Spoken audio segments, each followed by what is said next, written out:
제목을 같이 한번 하시겠습니다. 시작. 전에 하던 대로. 앞에 성경은 전에 행하던 대로 이렇게 나와 있습니다. 뭐라고요? 전에 하던 대로. 여러분 영화 볼 때 자리가 어느 자리가 제일 좋아요? 전 앞자리요? 맨 뒷자리도 아니고 중앙이 좋아요. 제가 왜 이 말씀을 드린지 아시겠죠? 여기는 이렇게 비어 있는데 저쪽에 이렇게 가서 앉아 있으면 안 된다 그 말입니다.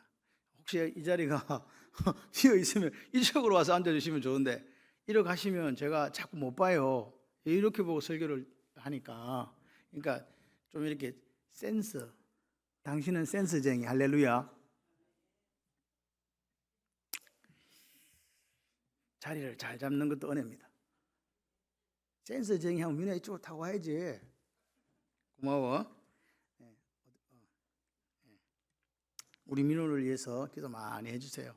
너무너무 감사하고요. 저는 민호를 볼 때마다 하나님 은혜가 생각이 나요.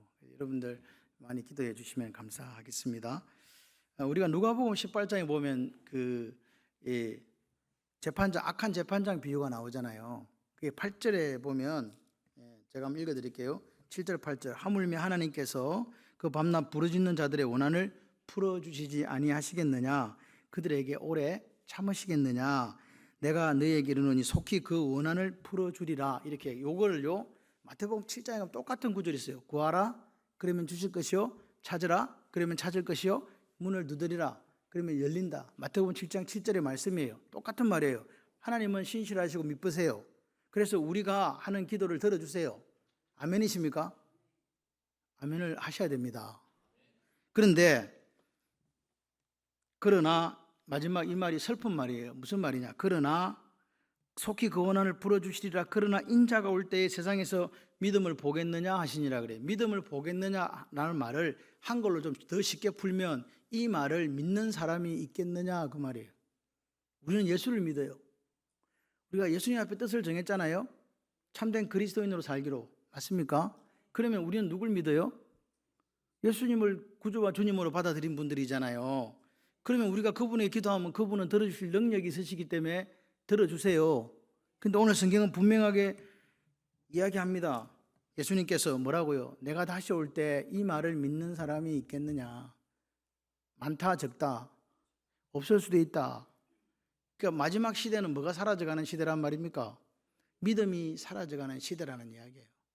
지금 우리는 너무 잘 살아서 믿음이 사라져가고요. 다니엘의 시대는요 나라를 빼앗기고 없어서 믿음이 사라지는 거예요. 근데 하나님을 믿었는데 하나님께서 죽었는지 살았는지 성전도 파괴되고 그죠? 나라는 완전히 망했잖아요. 하나님의 언약궤가 있는 성전은 망하지 않으리라고 생각했는데 망해버린 거예요. 그래서 14살에 잡혀온 사람이 누구예요? 다니엘과 그 친구들이잖아요. 많은 귀족의 자제들이 잡혀왔었거든요. 근데 다니엘은 뭐라 그래요? 나라도 망했어. 하나님도 보이지 않는 하나님도 보이지 않고 나는 포로로 잡혀왔어. 그것도 언제? 사춘기에. 그런데 그가 1장 8절에 보면 뭘 정했다? 뜻을 정했다. 뜻을 정했다. 내 마음을 하나님께 드리기로 작정했다는 거예요. 여러분 이거는요 엄청난 일입니다. 우리가 나라가 없어지고 나면요 그 나라 백성으로 가서 동화되어 살기가 더 쉽잖아요. 그래야 출세하기도 쉽고, 그리고 나 흔적을 지어야 돼. 유대에서 잡혀온 포로라는 흔적을 지우고 바벨론 사람처럼 살아야, 그죠? 그 땅에서 뭔가 밥을 먹고 살아갈 것 같아요. 그래서 왕이 진미를 내리고 이 아이들을 가르쳐서 3년 뒤에 테스트 해가지고 내가 중용할 것이다 라고 한다면 거기에 순응하고 살아가는 게 그게 맞단 말입니다. 그런데 다니엘과 세 친구는 뜻을 정했대요. 어떻게 살기로요? 왕의 진미를 먹지 않기로. 여러분 자기들은요 우리가 3년 동안 왕의 진미를 안 먹고 채소만 먹어가지고 살아가지고 뭐 출세를 해보겠다는 게 아니에요. 이해되십니까? 오히려 자기들은 기회를 차버린 거라니까요. 왕의 신하가 되어서 호의호식하고 잘 살 수 있는 기회를 발로 차버린 거예요. 세상 사람들 입장에서 볼 때는 그렇단 말입니다. 왜 뜻을 정했습니까? 왜 뜻을 정했냐고요? 내 이름이 벨드사살이에요. 벨이여 우리를 구원하소서. 벨에 대한 내 삶이 벨을 찬송하는 삶이라는 거죠. 그리고 그 사람들이 제사 지내고 나온 진미들을 먹고 내가 어떤 일을 했을 때에 그것이 그들의 신이 축복했다고 받아들여지기 때문에 레위기 율법에 나오는 부정한 음식을 먹지 않는 것도 있지만 그런 사정도 있었다는 거죠. 나는 하나님 율법을 어기지 않을 거야. 나는 내가 살아가면서 나로 말미암아 베엘이 찬양받는 것은 안 된다라고 생각했던 사람이 다니엘이었습니다. 그러니까 다니엘은 뜻을 세웠다는 말은요, 내가 이 바벨론에 동화되지 않고 제대로 된 그리스도인으로 살아가겠다고 뜻을 세운 거예요. 그러니까 바벨론에서 사실은 죽기로 작정한 거죠. 에스더가 죽으면 죽으리라 했던 것처럼 다니엘도 뭐라고요? 뜻을 세웠다는 말은 왕명을 정확하게 거절하는 거잖아요. 너희들은 좋은 거 먹고 빨리 학문도 배우고 언어도 익히고 그래야 바벨론 사람이 되어서 나에게 충성스러운 신하가 되어야 돼 라고 이야기하지만 이 아이들은 그렇게 하지 않았다는 거죠. 근데 여러분, 성경은 우리에게 증언하고 있습니다. 그럼에도 불구하고 다니엘은요, 하나님 앞에 쓰임 받았어요. 느부갓네살의 꿈도 해석하고, 그리고 그 상황을 잘 극복하고, 그리고 그 최고의 높은 자리에, 그렇게 영광스러운 자리에 오르게 되었습니다. 이걸 뭘 말하는가? 우리는 이 지금 시대 21세기 살아가시면서 여러분과 제가 해야 될 것은 뭐냐? 같이 해보시겠습니다. 뜻을 세운다. 뜻을 하나님 앞에 세워야 돼요. 여러분의 가정이 어떻게 살 것인 뜻을 세우고요, 우리 교회가 어떻게 나아갈 것인가 뜻을 세우고요, 내 자신이 어떻게 살 것인가 뜻을 세우셔야 돼요. 여러분, 하나님은 소원을 두고 우리에게 소원을 두시고 행하게 해요. 이 뜻이라는 것은 목표예요. 소원이에요. 그 소원이 없는 사람은 방자하게 살아요. 그렇기 때문에 오늘 우리는 하나님 앞에서 뭘 세워야 된다? 분명한 뜻을 세우는 거죠. 무슨 뜻? 우리 가정은 제대로 된 그리스도인이 될 거야. 사람들은 다 세상 길로 간다 할지라도 나는 예수 그리스도께서 걸어가신 이 십자가의 길을 걸어갈 거야. 이 좁으면 좁은 길을 걸어갈 거야 라는 뜻을 세우시기를 바라요. 이게 죽는 길 같아도 하나님께서 오늘 이 길이 영광의 길이라고 말씀하십니다. 여기에 제가 생각할 동의할 분이 몇 분이나 계실까 모르겠어요. 그래서 사실 두려운 시대예요. 왜? 여기 나온 것처럼 내가 세상에 다시 올 때 믿음을 보겠느냐? 내가 이렇게 말한 것들에 대해서, 이 말에 대해서 믿고 따라오는 사람이 얼마나 될까? 그 말 아니겠어요? 그런데 오늘 다니엘은 뜻을 세웠어요. 여러분, 누가 다니엘 보고 뜻을 세우라고 말한 사람이 없습니다. 너 그렇게 뜻을 세워갖고 살아야 돼라고 이야기한 사람 없어요. 왜? 나라도 망했고 성전도 완전히 회파되어 버렸고 없다는 거예요. 그런데도 그는 하나님을 믿었어요. 여러분 보세요.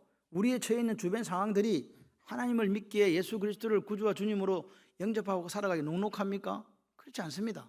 오히려 세상 사람들은 세상과 동화되어서 그들이 하는 방식으로 성공하라고 우리를 유혹하잖아요. 그런데 우리는 누구를 믿습니까? 하나님을 믿습니다. 그러니까 뜻을 세우시기를 바랍니다. 그럼 뜻을 세웠으면 그럼 뜻만 세우면 되는가? 아닙니다. 오늘 바벨론에서 다니엘이 살았던 두 번째 원리는 같이 한번 해보시겠습니다. 거룩한 습관, 홀리 헤빗이 있었다는 거예요. 나는 이 뜻을 세우고 이 뜻을 유지하기 위해서 자기가 했던 습관이 있다는 거죠. 동화되지 않게 해서 나는 왕의 진미만 안 먹는다가 아닙니다. 그 땅에 제대로 된 그리스도로 살아가려니까 공동체가 드리는 공동체, 디아스포라 공동체 내에서도 예배 드리는 흔적을 찾아볼 수가 없거든요. 그 속에서 나도 예배를 드려야 되는 거예요. 그걸 누가 알았다고요? 다니엘이 안 거예요. 그러니까 보세요. 그 다니엘이 거룩한 습관을 가지는 거죠. 오늘 어떻게 그 망한 나라의 백성으로, 포로된 백성으로 와서 그 나라에다가 선한 영향력을 끼칠 수 있는가? 또는 거기서 생존할 수 있는가? 그 비결이 뭐냐? 다니엘처럼 거룩한 습관을 세우고 그렇게 살아라는 거예요. 망하는 것 같아요. 이 거룩한 습관이 오늘 우리 가정에 별 유익이 없는 것처럼 보이기도 해요. 그런데 하나님께서 매일 드리는 예배에 대해서 상번제 항상 번제를 드리는 것을 통해서 매일 예배 드리기를 원하신 거예요. 출애굽한 백성들에게. 그 다니엘은 안 거예요. 내가 매일 예배를 드려야 된다. 여러분, 포로가 돼가지고 예배 드리기가 쉽습니까? 어렵습니까? 근데 하루에 3번씩 예루살렘을 향해서 기도하고 예배하는 습관을 누가 가지고 있더라? 다니엘이 가지고 있더라는 거죠. 그런데 이 다니엘이 14살입니다. 지금 오늘 6장이 기록될 때는 약 85세입니다. 85세란 말은 61년이 지났다는 이야기잖아요. 조금 있으면 이제 고레스가 왕이 돼가지고 이제 돌아가라는 칙령이 발표되기 얼마 전의 이야기. 그러니까 바사와 메대 그 과도기적 제국의 그 틈, 약 다리오가 2년 동안 다스렸던 그때의 이야기란 말입니다. 그러니까 고레스가 되면 고레스가 칙령을 발표하거든요. 그러니까 아직 고레스는 지금 싸우러 다닌다고 바빠. 그래서 누가 다스리고 있냐니까 그의 역사적으로 볼 때 북부라고 되어 있어요. 이 지금 다리오와 고레스의 관계가 그 뭐 이렇게 뭐 좀 얽히고 설켜 있습니다. 그래서 군사력에 대한 전체 통제권은 누가 갖고 있냐? 고레스가 갖고 있어요. 고레스는 싸우러 다니고 내가 군대를 휩쓸고 뭐 다리오가 왕이든 말든 치고 들어가면 다 내 거잖아요. 그러니까 외삼촌 저기 다스리세요. 내가 지금 전쟁하러 갔다 올 테니까 이런 상태란 말입니다. 그래서 그 다리오는 이제 이 전국을 120개 도로 나눠 가지고 다스리고 있었다 그 말입니다. 오늘 이제 그런 상황 속에서 이 다니엘이 그리스도인의 영향력을 끼치는 핵심 원리가 뭐냐? 거룩한 습관이라는 거예요. 여러분은 이 지금 세상이 유혹하고 공정권세 잡은 자가 다스리는 이 세상 속에서 어떤 거룩한 습관을 가지고 계십니까? 여러분 그 거룩한 습관 때문에 다니엘은 느부갓네살 왕, 그리고 바벨론의 마지막 벨사살, 그 다음에 오늘 다리오까지 이렇게 이 시대를 살아가는 거예요. 그러니까 지금 왕조가 바뀌었습니다. 바벨론에서 이제는 페르시아로, 바사와 메대 제국으로 바뀌는 그 속에서도 최고의 요직을 차지하고 살았던 사람입니다. 그러니까 오늘 그 지금 현재 이 다니엘이 어떻게 그렇게 됐냐 이 말입니다. 지금 다리오가 다스리는 쪽에 생각해봐요. 벨사살이는 바벨론 왕이야. 이거 죽었어. 그리고 나서 누가 왕이 됐어요? 다리오가 됐어요. 그리고 지금 다스리고 있는 거 약 2년 동안을, 그 사이에 오늘 지금 오늘 본문이 나오는 거죠. 총리가 3명 있는데 그 중에서 오늘 보게 된 것처럼 총리들과 고관들 사이에 다니엘은 3절에 마음이 민첩해서 뛰어났기 때문에 왕이 그를 세워 전국을 다스리게 하고자 한지라. 이 말은 뭐냐? 총리가 되었다는 거예요. 그 총리들을 다스리는 총리가 되었다는 거예요. 1등. 지금 이해되십니까? 근데 생각을 해봐요. 어떻게 됐죠 이게? 어떻게 다니엘이 이 왕조가 완전히 바뀌었는데 이제 페르시아로 바뀌어가는 그 상황에서 어떻게 최고 요직을 차지했냐 그 말입니다. 가능합니까 이게? 근데 여러분 기억하셔야 돼요. 그 고레스가 바벨론을 정복할 때 어떻게 정복했냐니까 전면전을 펼쳐가지고 전쟁으로 피를 흘리면서 이게 나라가 바뀐 게 아닙니다.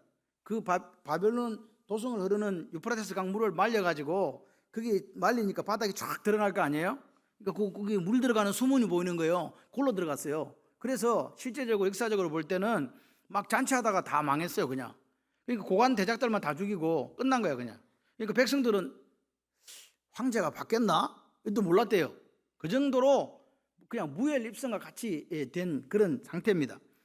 그러니까 보십시오. 정권이 바뀌었어요. 나라가 바뀌었어요. 그러면 새로운 인재를 등용해야 됩니다. 그런데 여러분 아시다시피 나라가 망할 때쯤에 나타나는 현상들이 각 나라와 다 똑같아요. 뭡니까? 사치하고 일하기 싫어하고 부도덕, 부정직이 판을 치고, 그리고 대부분 다 자기의 호주머니를 챙기려고 이권의 관리들은 개입돼 있고 완전히 부정부패가 판을 치는 그런 모습이 보이잖아요. 나라가 망할 때쯤 되면 모든 게 다 썩었어.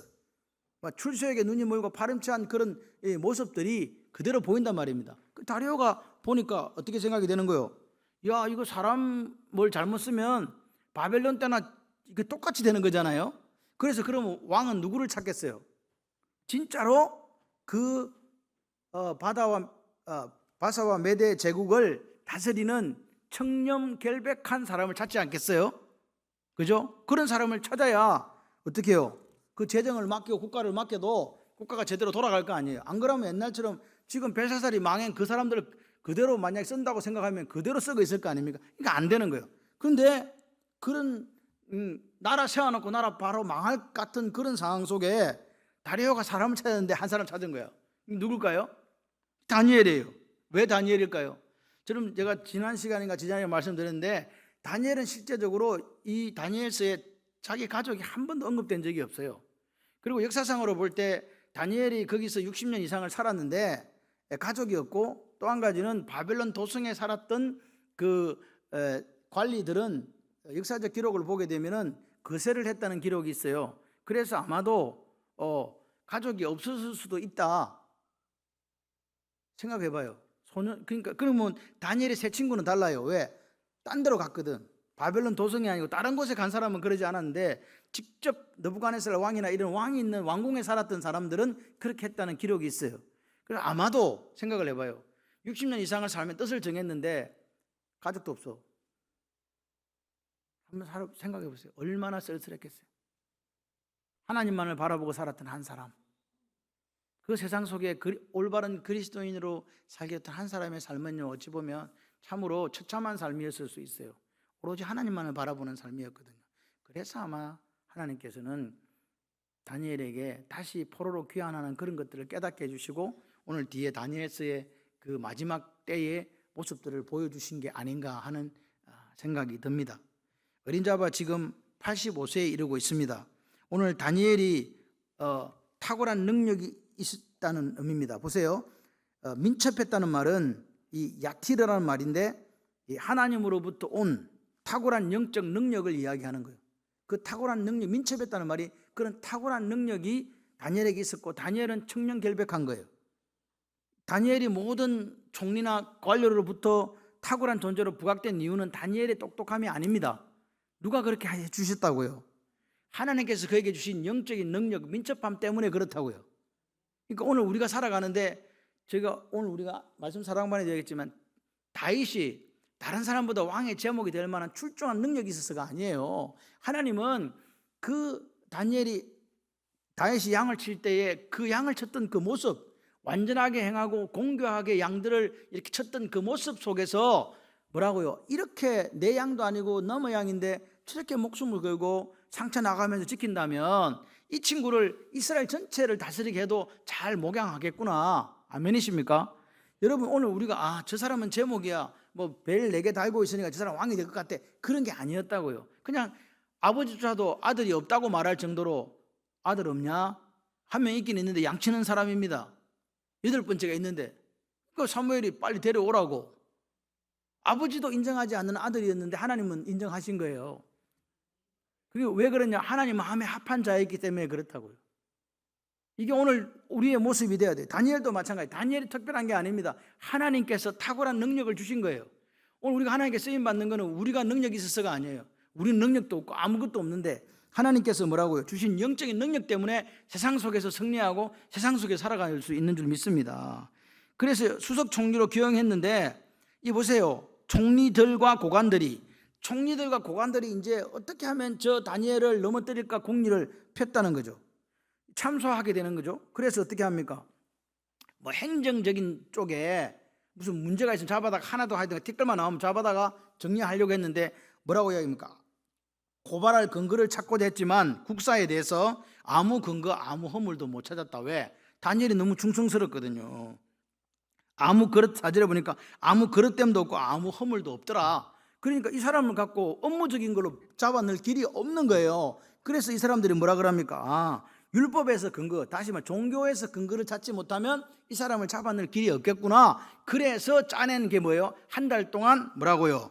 왕 외에 어떤 신에게나 사람에게 무엇을 구하면 사자굴에 던져 넣자. 요걸 지금 짜낸 거란 말이에요. 악한 지혜를 짜낸 거라고요.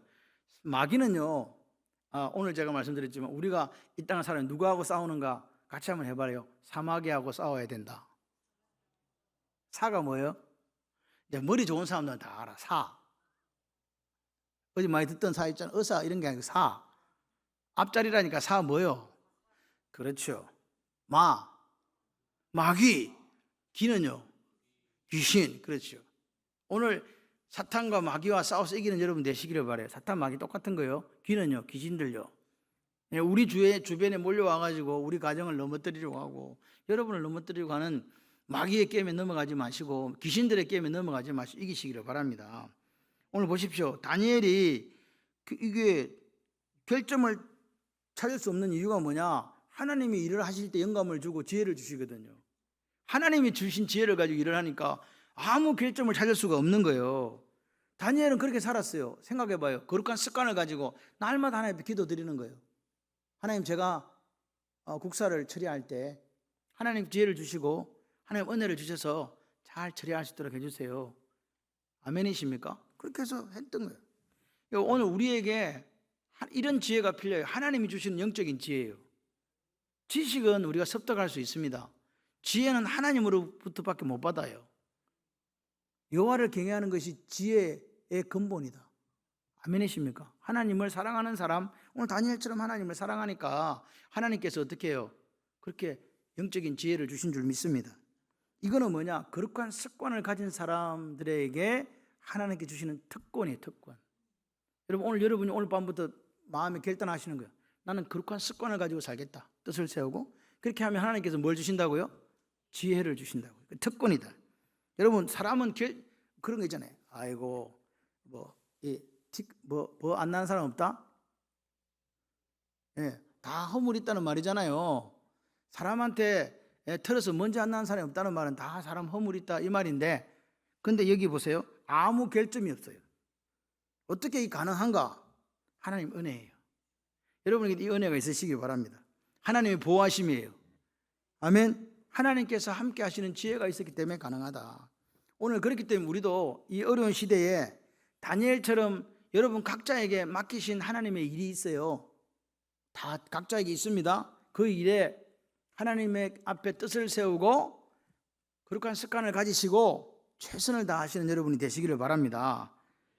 그리고 우리가 어떤 일을 함에 있어서 남들이 책잡을 게 없을 정도로 잘 감당해야 돼요. 그게 우리의 사명이에요. 그래야 빛과 소금이 돼요. 그죠? 어느 집에 제가 이야기 드렸잖아요. 물건을 샀는데 이상하게 양이 이게 좀 적은 것 같아요. 그 저울보다 저울이 좀 잘못된 것 같아요. 그래서 따지잖아요. 저울 맞아요? 이거 지금 좀 양이 작은 것 같아요. 그때 그 사람이 승이 나가지고 옆집에 가서 달아보세요. 옆집에 가서. 그래. 옆집에요? 왜 옆집에 가서 저울은 그 집 저울은 뭔데? 그러니까 그 사람이 뭐라 그랬다고요? 그 사람은 그리스도인이라고. 저 사람 저울 정확하다고. 그 정도는 돼야 되지 않겠습니까? 그래서 보십시오. 오늘 이 사람들은 신앙으로 다니엘을 넘어뜨리기로 악한 지혜를 모았습니다. 그 지혜가 뭐냐? 조금 전에 30일 동안 왕을 거치지 않고서는 기도 못하게 한 거예요. 이게 중요해요. 기도를 그냥 못하게 한 게 아니고 신에게 왕의 중재를 거치지 않고는 신들에게 드리는 이체의 기도를 금하는 거예요. 기도하라는 말이에요? 하지 말라는 말이에요? 하라는 말이에요. 근데 누구 중재를 거치라고? 왕의 중재를. 보세요. 이제부터 30일 동안 누구든지 왕 외에 어느 신에게나 사람에게 무엇을 구하면 사자굴에 던져넣기로 한 것입니다. 종교를 금한 것도 기도를 못하게 한 게 아니에요. 누구든지 신에게 기도를 드릴 일이 왔으면 다리오 왕을 통해서 하라는 거예요. 그러니까 누가 신이 되는 거예요? 다리오가 신이 되는 거죠. 그러니까 다리오가 갑자기 가슴이 벙벙한 거예요. 내가 신이 된단 말이야? 진짜? 한 달 동안? 좋아. 그렇게 마음이 그냥 부풀어가지고 너무 좋은 거야. 그 당시에 고대 제국들은요, 여러분 아시다시피 이집트도 그 왕이 태양신 라의 화신이라고 생각했잖아요. 그런 식으로 왕들을 신격화시키는 일이 비일비재했고, 로마도 황제를 신의 아들이라고 그러고 신이라 그랬어요. 그렇기 때문에 이런 일들이 있었다. 그렇기 때문에 이 왕은 자신에게 아첨하고 자기를 신격화시켜준다는 사람들의 가문이슬에 속아가지고 지금 무슨 일이 생길지도 모르고 도장을 확 찍어버렸네. 자기 의인을 갖다 확 찍었다 이 말입니다. 국세를 확 찍었다 그 말이에요. 이 목적은 누구 하나 잡으려고? 다니엘 하나 잡으려고. 다니엘 하나 잡으려고 이거 했다는 거죠. 그 사람들은 알았다는 거예요. 다니엘에게 뭐가 있다? 거룩한 습관이 있다. 이거 딱 걸면 잡힌다. 그 정도 돼야 그리스도인이에요. 저 사람은 예수쟁인데 기도하는 사람이다. 죽어도 기도하는 사람이다. 만약에 기도를 못하게 하면 어떤 일이 일어날 것이 안다라고 할 정도가 돼야 그게 그리스도인이라고요. 저 사람이 교회를 다니는지 안 다니는지 잘 모르겠어. 들리는 소문에 하면 교회 다니는 것 같기도 하고 하는 행동을 보면 아닌 것 같기도 하고 이러면 된다 안 된다? 안 됩니다. 그래서 그 도장을 딱 찍었더니 여러분 보세요. 다니엘은 지금 14살 때부터 뜻을 세우고 이 거룩한 습관을 지켜왔어요. 자기가 최고의 자리에서 흔들리지 않았던 이유는 그리스도인으로서의 참된 그리스도인으로서의 정체성을 잃어버리지 않았다는 거예요. 나라가 없어졌던 말았던 하나님은 이 바벨론 제국에 여전히 살아계시고 나의 하나님이시다. 다니엘의 이름이 하나님은 심판자라는 뜻이잖아요. 하나님만이 심판하실 수 있는 분입니다. 내가 벨드사살 내가 벨의 은총을 베풀 수 있다 이거 필요 없습니다. 나는 하나님만을 믿습니다. 그래서 오늘 다니엘은 지금 85세가 돼가는 이 시점에도 더욱더 더 하나님을 향한 사랑이 뜨거워진 거예요. 여러분 거룩한 습관이 그런데 빌미가 되어 죽게 됐네. 그죠? 근데 여러분 기억하세요. 다니엘은 지금 몇 번째라고 그 나라에서? 두 번째예요. 그러면 이 사람들이 이런 거 해가지고 검령을 해갖고 도장 찍는 걸 알았을까요? 몰랐을까요? 여러분 바보 천치가 아닌 이상 자기가 지금 왕 바로 아래인데 이런 걸 모를 리가 있겠어요? 그래서 성경에 나오잖아요. 알고도, 이 조수의 왕의 도장이 찍힌 것을 알고도 이미 다 알았다는 거예요. 알고도. 그죠? 그래서 선택해야 됐어요. 거룩한 습관을 포기할 건가? 아니면 내 생명을 건져서 이 거룩한 습관을 유지할 건가? 선택이죠? 쉬워요? 어려워요? 한 달 동안 기도 안 하면 돼요. 한 달 동안 아무것도 안 하면 돼. 한 달만 지나가면 끝나니까. 그건 한 달 동안만이거든요. 누구 때문에 만들어진 거다? 다니엘 사람들이 하는 거예요. 다니엘은 하루도 기도하지 않으면 안 되는 사람이야.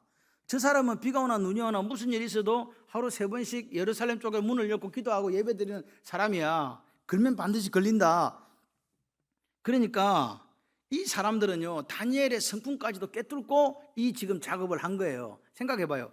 전 그 120도를 다스리는 모든 사람과 총리 둘이 하나 잡으려고 이 괴계를 꾸민 거라고요. 그렇기 때문에 요거는 안성맞춤 타법이야. 딱 걸면 걸리게끔 돼 있는 거지. 여러분 다니엘의 성품도 알고 다니엘의 거룩한 습관도 아는 거예요.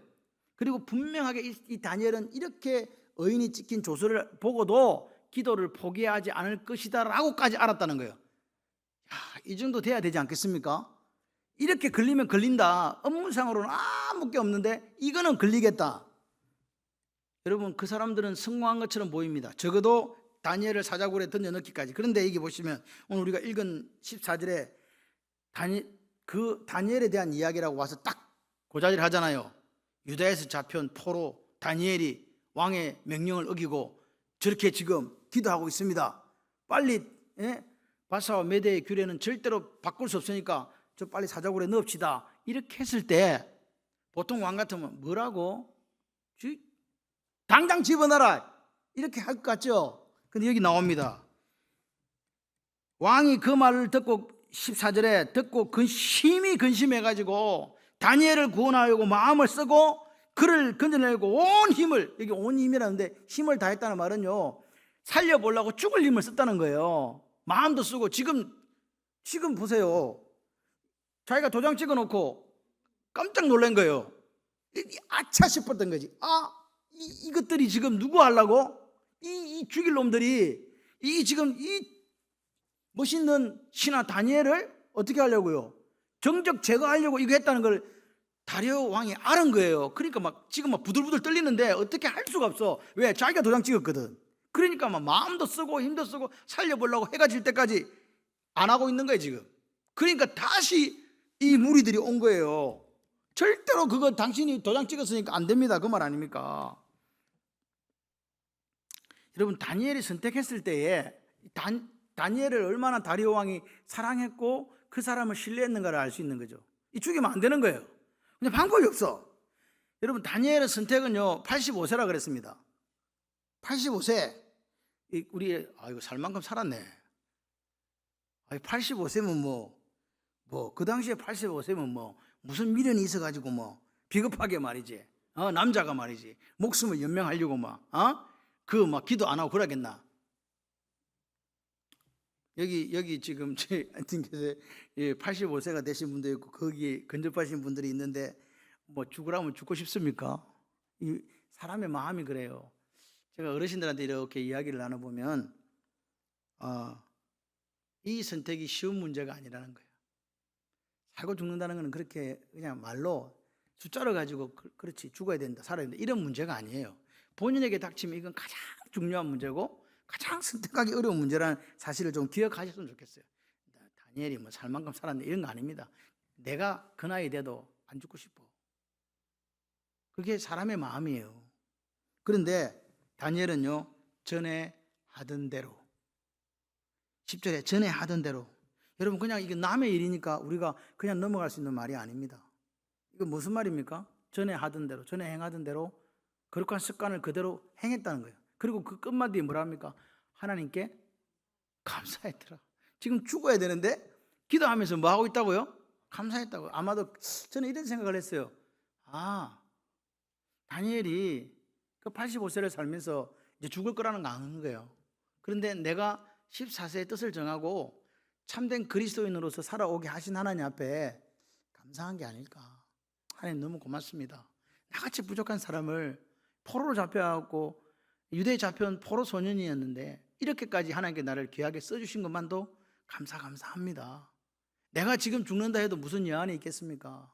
내가 참된 그리스도인으로 남을 수 있다면 이것마저도 감사합니다. 이 죽음마저도 감사합니다.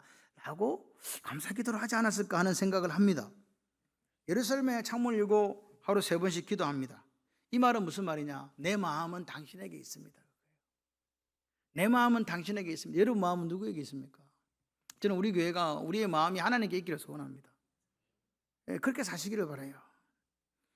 상황이 어렵고 하나님을 원망할 수 있는 그런 때도 있을 수 있지만 다니엘은 그러지 않았습니다.